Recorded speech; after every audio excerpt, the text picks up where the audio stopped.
The office cafeteria buzzed with the usual lunchtime noise, trays clattering, coworkers laughing, and phones buzzing with notifications. For Daniel Carter, it was just another ordinary Wednesday. He worked as a quiet but dependable software technician, the kind of person who kept to himself and focused on getting the job done.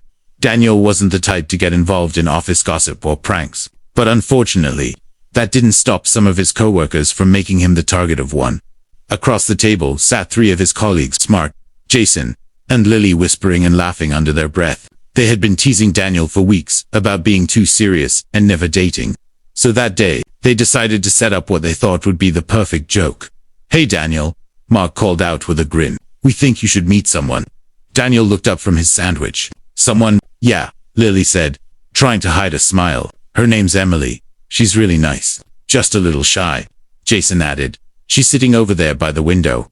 Daniel followed their gaze. At a small table near the sunlight sat a young woman reading a book. She looked calm and focused, completely unaware of the conversation happening about her. "What's the catch?" Daniel asked suspiciously. "No catch," Mark said quickly. "Just go talk to her." Daniel hesitated. Something about their expressions felt off. But he also noticed something else. The woman by the window seemed completely alone. He took a breath, stood up and walked over. "Hi," he said gently. The woman looked up. She had kind eyes and a warm smile, but she didn't respond right away. Instead, she pointed to her ear and shook her head slightly. Daniel understood immediately. She was deaf behind him. Daniel could hear muffled snickers from his co-worker's table. It suddenly became clear. They had set him up to embarrass himself, expecting him to awkwardly walk away once he realized she couldn't hear him. But Daniel didn't walk away. Instead, he smiled. Then he raised his hands and began signing. "Hello," he signed smoothly. "My name is Daniel. May I sit with you?" The woman's eyes widened in surprise. For a moment she just stared, clearly not expecting that response. Then her face lit up with a bright smile. "Yes," she signed back. Of course, her name was Emily Harper. Back at the table, Mark nearly choked on his drink.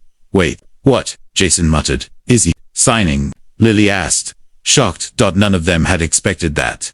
Meanwhile, Daniel and Emily began having a quiet but lively conversation entirely through sign language. Daniel had learned American Sign Language years earlier, when his younger cousin lost her hearing after a childhood illness. Wanting to stay close to her, he had spent months studying and practicing until signing felt natural.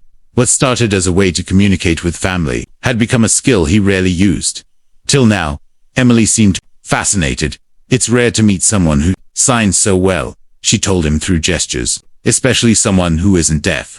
Daniel shrugged modestly. "I learned because someone important to me needed it." Emily smiled softly. They talked about books, movies, favorite foods, and hobbies. What was meant to be a quick, awkward encounter slowly turned into a genuine connection. Minutes passed. Then nearly an hour. Back at the other table, the pranksters had gone from laughing, too confused, too uncomfortable. "This isn't going how I expected," Mark muttered, finally. Daniel stood up and walked Emily to the exit of the cafeteria. Before leaving, she signed something that made Daniel pause. "Would you like to have coffee sometime?" she asked. Daniel smiled. "I'd like that very much." They exchanged phone numbers before parting ways. When Daniel returned to his coworker's table, the group went silent. Jason cleared his throat. "So, how'd it go?" Daniel calmly picked up his tray. "It went great," he said.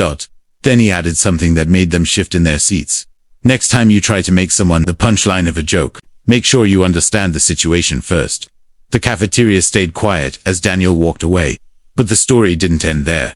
Over the next few weeks, Daniel and Emily started meeting regularly. Coffee turned into long evening walks. Walks turned into dinners. Dinners turned into movie nights, where subtitles were always turned on.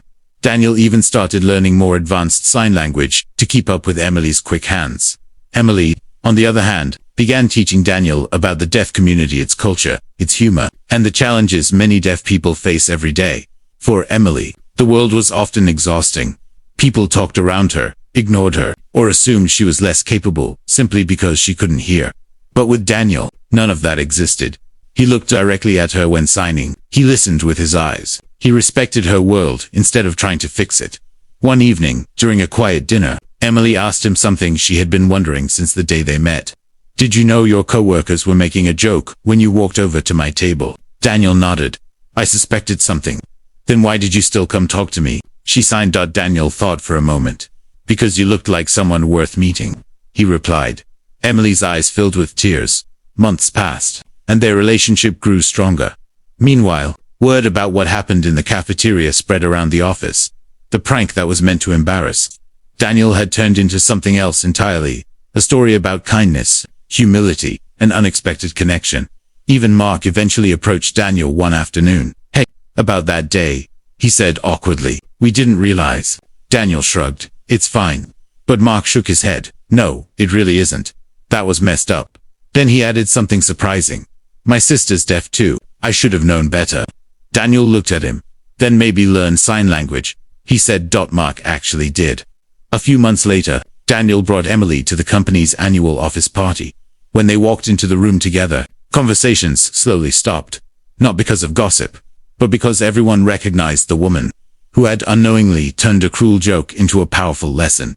Emily greeted people warmly, using sign language, and many coworkers, now curious and respectful, tried learning simple signs like hello and nice to meet you. Daniel watched it all happen quietly. Sometimes, the best revenge wasn't anger. Sometimes, it was grace. What began as a setup meant to embarrass someone ended up teaching an entire office something important. Never underestimate someone's abilities, and never assume kindness is weakness. Because the moment Daniel raised his hands and began signing, the joke stopped being funny. It became something much bigger. A reminder that respect can change the direction of a moment. And sometimes the person others laugh at is the one who ends up teaching everyone else the lesson they didn't know they needed.